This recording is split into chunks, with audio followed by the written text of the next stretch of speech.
Welcome to Decode Your Burnout, the podcast where we crack the code on burnout based on three primary factors: your programming, environment, and personality.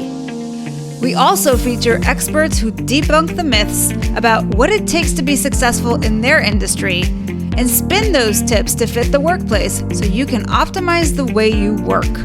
I'm your host, Dr. Sharon Grossman, a psychologist turned coach, author, and burnout expert. If you're burned out and want to go from exhausted to extraordinary, book a free breakthrough session with me by going to bookachatwithsharon.com. And if you want to see how you're doing and what to focus on next, download the Burnout Checklist. You'll find the link in the show notes or go to bit.ly/checkyourburnout. Now let's get started.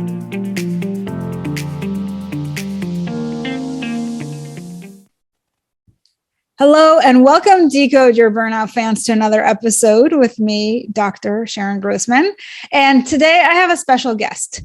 Named UK Top 20 Most Influential Female Founder by Startups Magazine, Stephanie Melodia is the CEO of Bloom, the tech industry's award-winning brand marketing agency. Stephanie is also host of the Time to Bloom podcast, as well as the biannual event series Bloom Presents. She's a scout for early stage VC firm Ada Ventures and proponent of Feminism 5.0, the fifth wave that focuses on the men to achieve gender equality. Stephanie is a sought-after thought leader in the fields of entrepreneurship and gender equality, and she's here to share her burnout story and 3 tips that have helped her recover. Stephanie, welcome to the show. Thank you so much. It's really wonderful to have you, and especially joining from across the pond. So, which, tells us that burnout is universal. It doesn't matter where you live. So why don't you start us off by telling us about your burnout story? What led you to burnout? I think your introduction covers it. I'm a very busy woman, as many of your listeners probably are. I think as, ambitious, professional people, not just women, but we put ourselves under so much pressure, especially if we're self-employed, running our own businesses. There's so many things that we need to do. There's a lot of pressure that comes from whether it's internally or external influences. So we push ourselves to burnout without really realizing there's just so much that we need to get done. So I'm coming up to my 5th year of running Bloom, the award-winning marketing agency that you described in the introduction. And it was actually in my first couple of years that I really experienced burnout. Now, burnout is very easy to confuse with fatigue, with exhaustion, even depression. There's lots of overlapping symptoms. But it was around the time that it was being talked about a little bit more. And it was a word that was being thrown around quite frequently on social media. And it seemed almost as though everyone was suffering from burnout. It was almost like the trend. And I never, I kind of dusted it off. I always dismissed it. But what really made me realize that I was suffering in the early years of building my company was obviously feeling physically run down, feeling emotionally just completely drained is the best way to describe it, just zero energy. But more importantly was the fact that I couldn't bounce back. Like, I was the sort of person, I never get ill. I would always be super healthy. I'd never take a sick day. I'd have a great immune system. I'd never get sick. But this was a time where I was so ill and I just wasn't bouncing back from it. And the weeks were turning into months. And obviously it's my body trying to tell me something that I'm ignoring, but I can't possibly listen to my body. I can't stop. I need to keep going. And so that continued effort to keep going and keep driving and build my business and all this pressure that I was putting myself under just kept me ill for the longest bloody time. So, you talked about a few different things here. You talk about this go, go, go mentality, which a lot of us fall into that, especially us doers. And of course, there's also this programming, which is a belief that no matter how hard it gets, how much my body falls apart, how tired I am, I need to keep going. Mm. And where did that idea come from? I said earlier that, this does affect everyone. Like, I don't want to make this kind of a woman thing, but I think that there is something worth mentioning here about the pressure that women do put ourselves under. And I don't know whether there's something there with being the natural caregivers, the ones in the family to either, take care of elders, or whether childcare responsibilities fall onto the women usually. We've actually slipped back in time when it comes to gender equality and feminism due to lockdown, because of the pay gap naturally defaulting to women having to stay at home and take care of the kids and everything else. So there is something to be said there. I think there is something gendered about it, with women putting ourselves under this amount of pressure, not wanting to ask for help and just wanting to keep going and appear maybe stronger than we actually are. So it is such a widespread epidemic. You also mentioned before about, I'm obviously tuning in from the other side of the pond here with my British accent. This has affected so many of us in the first world countries. We're putting ourselves under this amount of stress. And the problem with stress is that there are so many signals that just go unnoticed, that it is just so easy to dismiss these smaller physical signs because it's just not that big a deal. We're not placing that much importance on them. So we've got work to carry on with, we've got our focuses, we've got our priorities. So we just kind of go until it's too late, and it takes you even longer to come back from it after that point. And sometimes we hear people come on and they share how they were working in a corporation, an organization, and they burned out, and then they kind of transformed their career and they became business owners, and then they kind of found the light, if you will. And your story is actually, I am a business owner, and that's what led to my burnout, right? So it's not as glamorous as sometimes we think about, right? It's a lot of work. It's a lot of responsibility. And sometimes we burn out as business owners with all of the wonderful, benefits that we get in terms of flexibility and, all these things. There are also a lot of responsibility. So, you talked about how you're just like this very busy person. You're trying to build a company. And what was the first sign for you that this was going downhill? Like, you mentioned that you were tired and there was this pressure, but at what point did that turn into, I think there's something wrong with me? Just how long it was taking for me to recover, really. I would, as I said, number one, I wouldn't really get ill in the first place. So the fact that I wasn't feeling great, whilst I was still doing what I was enjoying, supposedly, at least most of the time, I was loving it. Falling ill in the first instance was like, oh, I don't even know why. What is it that's making me ill? Like, when I've been ill before, there's been a very obvious cause to it. I've sat too close to someone who had the sniffles or a virus or whatever. So I was like, oh, I don't even know what's making me ill. But the real telltale was how long it took for me to get better again. So it was getting to the point where I said, even if the very rare instances that I fell run down, where I wasn't doing so well, it maybe last a few days, if that, like at an absolute maximum. So I said, the first time experiencing something that would last for not only weeks but getting into months, you're like, oh my goodness, like, this is not normal me. I think the other thing is, you're talking about how you have a lot of guests who come from the corporate worlds and transition into self-employment. Number one, absolutely yes, entrepreneurship is majorly over glamorized, for sure. There's all this hype around being your own boss. It's a lot of hard work. There's a lot of hustle. One of the benefits that you described there as well, of that flexibility, interestingly enough, and this is obviously coming from a place of having experienced burnout, not only once, but twice, is the flexibility goes both ways, right? So it's like, oh yeah, great, this is flexible. I can work when I want, how I want. But someone like me who had to go through a huge self-discovery, coaching, all of these things, self-development, to recognize how much of this I'm doing to myself or I'm allowing to happen. So if you are naturally a bit of a workaholic, you're a grafter, you're an achiever, you pride yourself on being a type A go-getter, which is that's a classic profile of someone who's going out and building their own business, right? If you fall into that category, then that flexibility just means oh yeah, I can't just leave the office and go home and have a personal private life. I've now become one and the same identity as the company that I'm also building. So what was really, really unhealthy and toxic in the very early stages, with this immense pressure of building my own company in the first year or two, was this idea that, oh my goodness, any minute, any second that I don't spend working on my company, I'm losing out. Why would I be sat in front of Netflix when I could be going through LinkedIn and finding new connections? Why would I be having a lie-in at the weekend and sleeping a few more hours when I could be sending out lots of emails or whatever the task may be?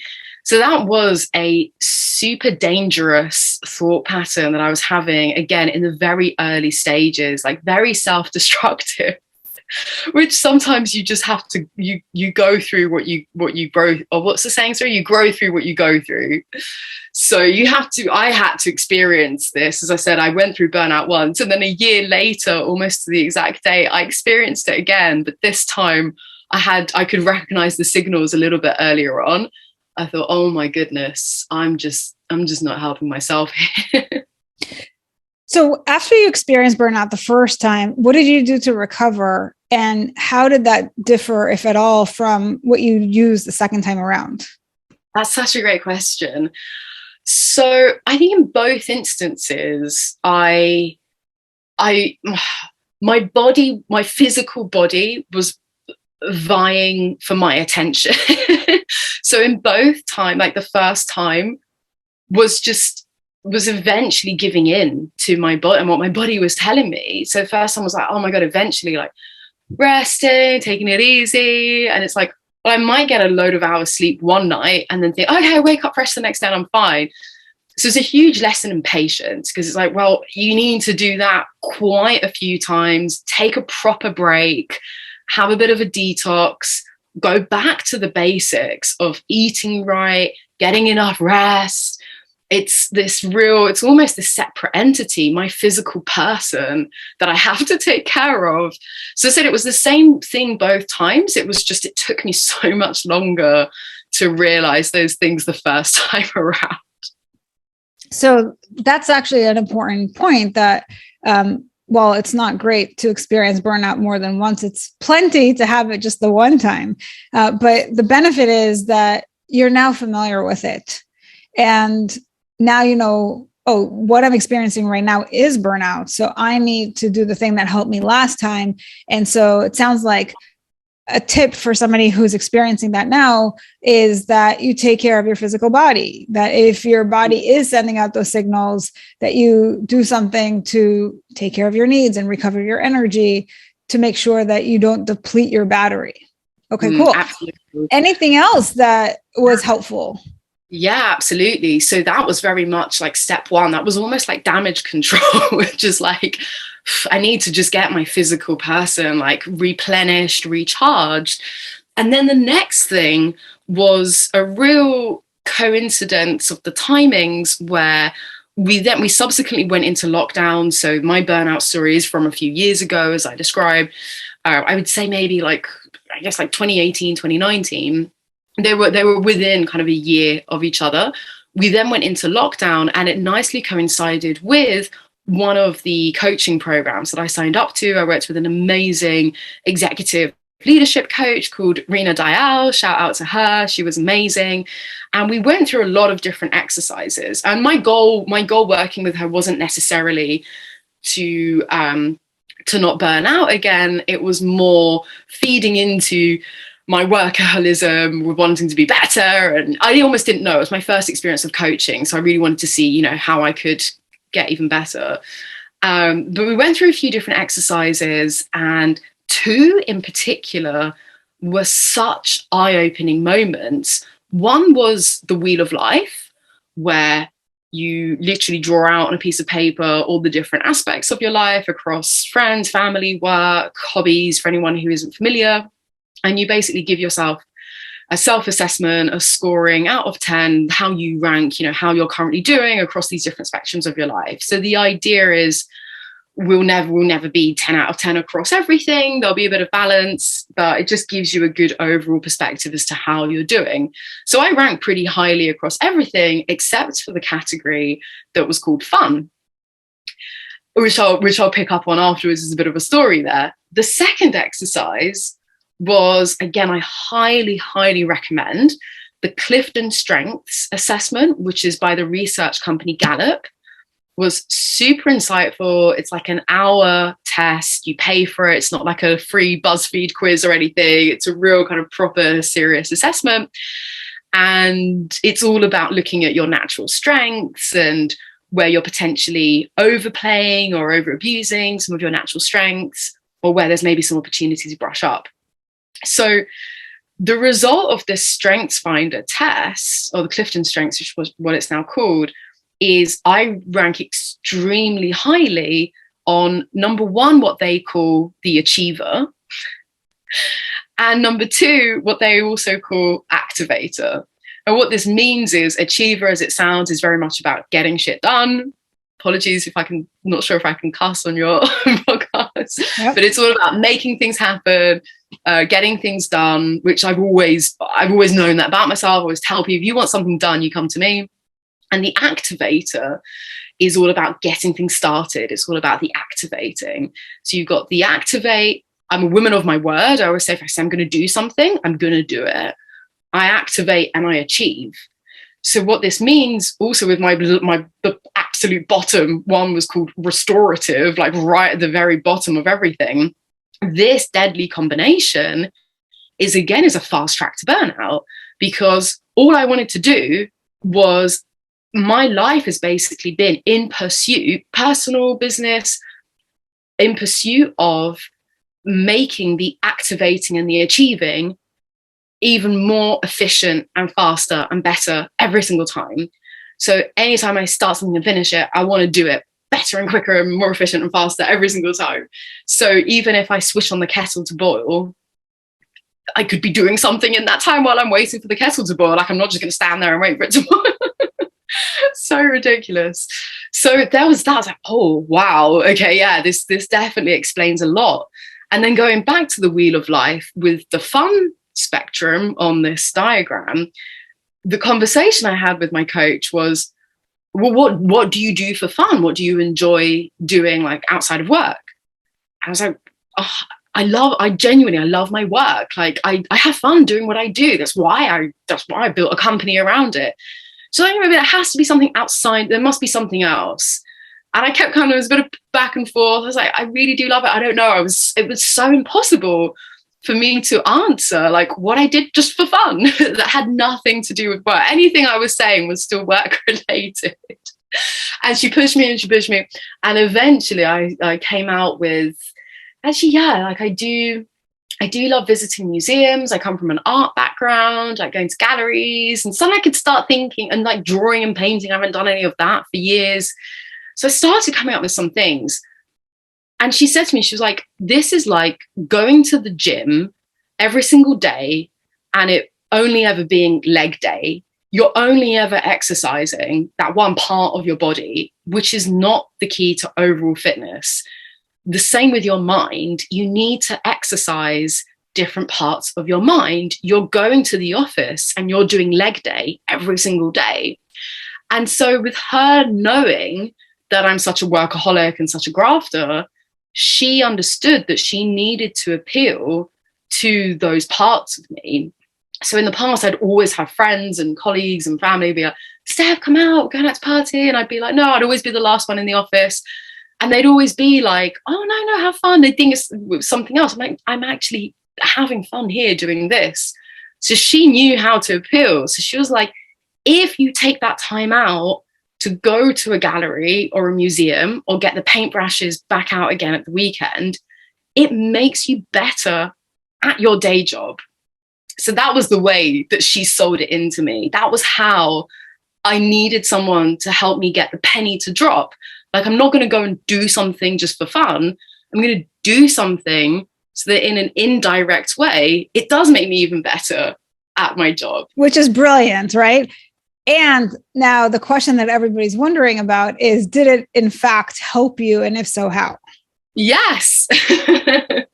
Yeah, exactly. So rewinding a little bit, where it's like the damage control, first of all, is on that physical care and taking care of myself. But then, of course, we're physiological beings, the mind, the soul, the body, it's all completely intertwined. So that's where it's super important as part of this conversation to not leave out those other things. You need to do the things that nourish you physically, eating good food, having that rest, but nourishing you emotionally, right? So absolutely, yes. So, I'm living proof. I haven't had burnout since. I know when to put the brakes on. Again, this was a few years ago.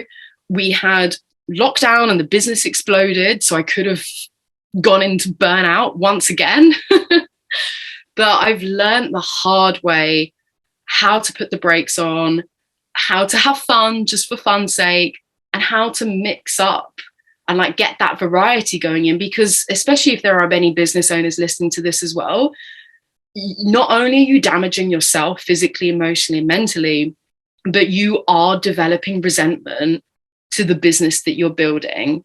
You will just one day, you just associate all of this graft and toil with a business that ultimately just made you unhappy for the most part. And I love this idea of personifying our business, because we usually think about resentment towards a person, but I think that we can think about our work as another thing that takes everything out of us if we choose to give everything away. And we can end up in the same boat as when we're saying yes to everybody and not having good boundaries. So regardless of whether it's a person or your actual job, if we are constantly pouring everything that we have into it and not living a more balanced life, we will end up feeling resentful. We will feel drained and exhausted and burn out. So that's a great reminder for people. So you mentioned how you started having more fun and that allowed you to show up more strongly for your work.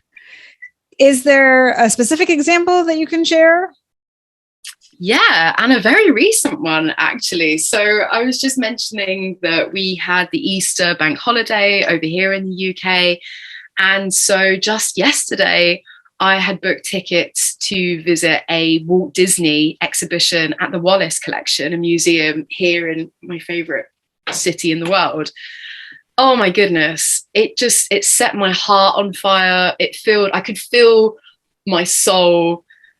I could feel my soul just being so happy, like going around this exhibition, looking at these super rare sketches from the Walt Disney Studios and these outtakes and concept art by Mary Blair. And so I'm still in the creative industries, and at work with Bloom, we're producing a lot of creative work, lots of branding, which is great. So of course it's not a million miles away, but it is time that you're spending away from screens, you're out and about, and you're enjoying something that you just feel super passionately about. So this for me, like I'm a huge fan of creativity, animation. I specialized in illustration at art school. This also combines the history element to me as well. So that's why I love going to museums and these sorts of different things, and looking at an original poster of Cinderella from 1950 and how, of course, it was hand illustrated at this point in time. And you're there again, because it isn't something that you're witnessing on screen. You're there in that intimate space and really seeing this piece of artwork where you can appreciate the hand brush strokes. So things like that attention to detail, that creativity, that history, that blend of everything. I did also happen to run into a celebrity, which was also a major highlight of the visit. I managed to grab a selfie with Lena Dunham, actually the creator of Girls, obviously American TV show, which was awesome. So yeah, that's a super recent example that I would love to share with the listeners to remind you to get back out there, go to an exhibition, go to a park, get out and about. Obviously spending time in nature is a great one as well, but yeah, that one is for me. So far we talked about physically listening to the signals, taking care of your body. And secondly, you talked about just getting out there, having some fun, give your mind a break from screens and all this kind of stuff. What's your third tip? My third tip,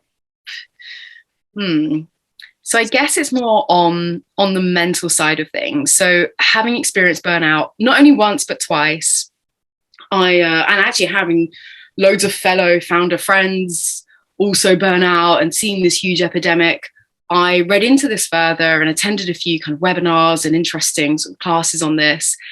And something that I learned in a particular masterclass was we are not actually falling victim of burnout because we're working any harder than we used to. In fact, generations ago, people worked more hours per week on average. The key difference and why we have this problem now, which is where we're going down more of the kind of the mental path here, is there's just this constant that we're always working with. There's always emails coming through. There's always Slack notifications. It's this, we actually are experiencing a lack of deep satisfaction that comes from meaningful work is what it actually comes down to. So we just constantly feel that we are struggling and moving uphill. There's this uphill battle. We're trying to roll this kind of wheel upwards. And we're thinking, we're on this constant mission to get to inbox zero, to clear our notifications, to answer all our LinkedIn messages and the WhatsApp messages and Slack and everything else. They're always going to be coming your way. So it's really about actually setting yourself clear targets so that you're making meaningful progress towards those clearly defined goals. Once you've reached those, it's achieving those, it's celebrating those micro wins, however small they may be. And it's enjoying that journey and making that overall journey as joyful as it possibly can, and doing what you can to get that satisfaction along the way. So this is where that mental tip is. The mind is such a powerful thing. Our thoughts become our reality. We all know how we construct our own reality in our own minds. So it's that sense of satisfaction that we need to create for ourselves. And I think that's a really great point because,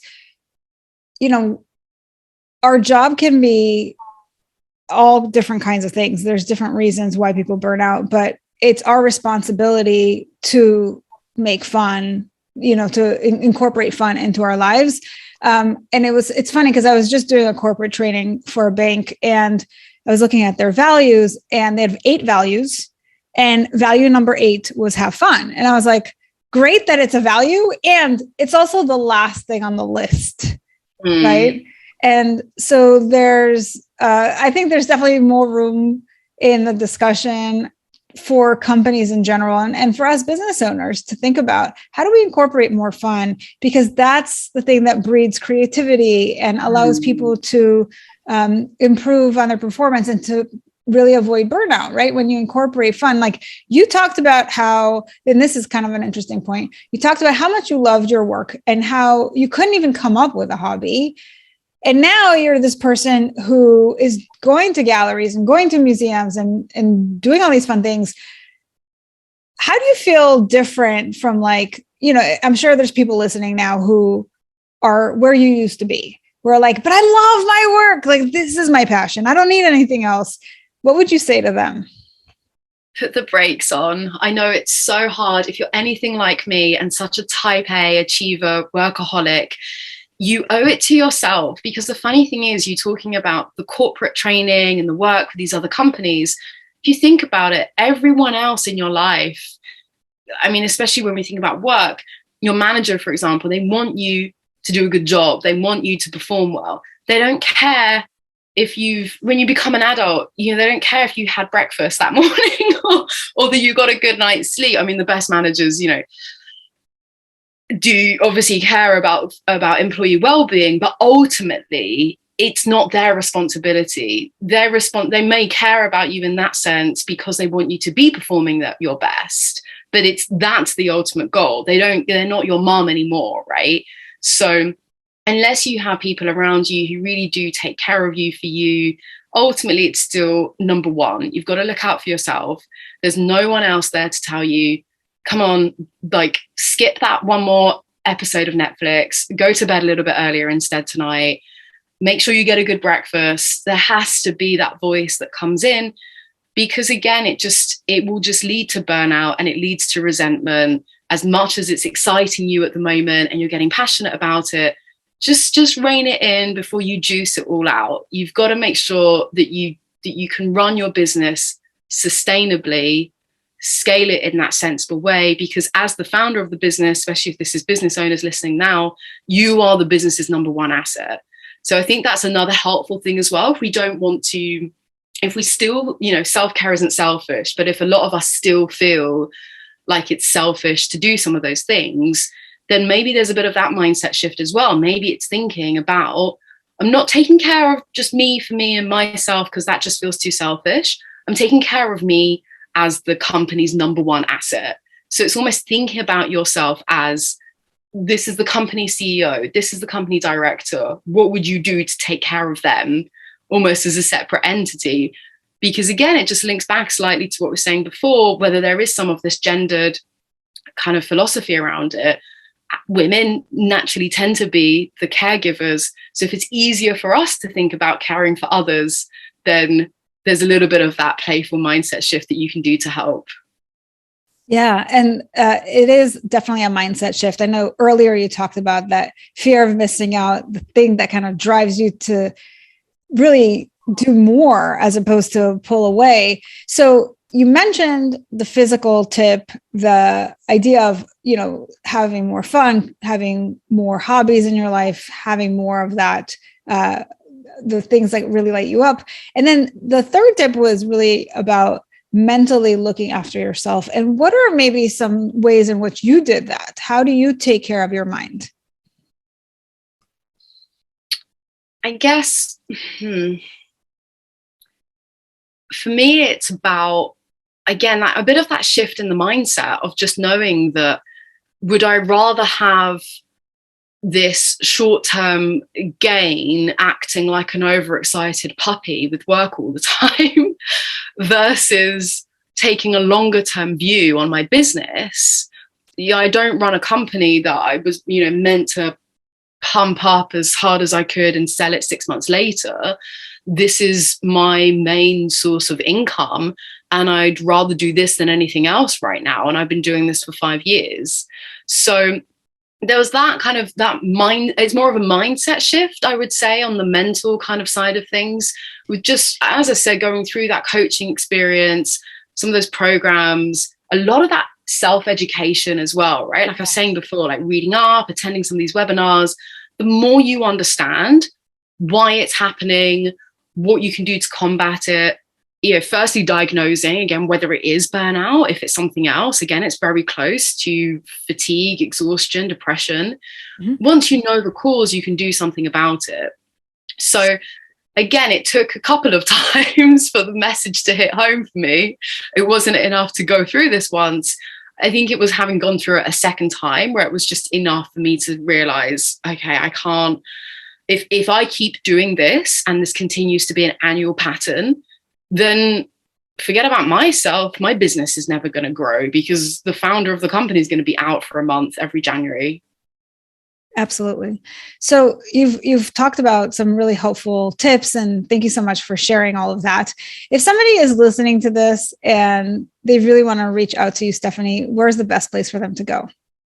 Instagram or LinkedIn are the two main social channels where I live. I'm Steph Melodia across all platforms, so it should be fairly easy to find. So yeah, just search Stephanie Melodia on LinkedIn or at Steph Melodia on Instagram.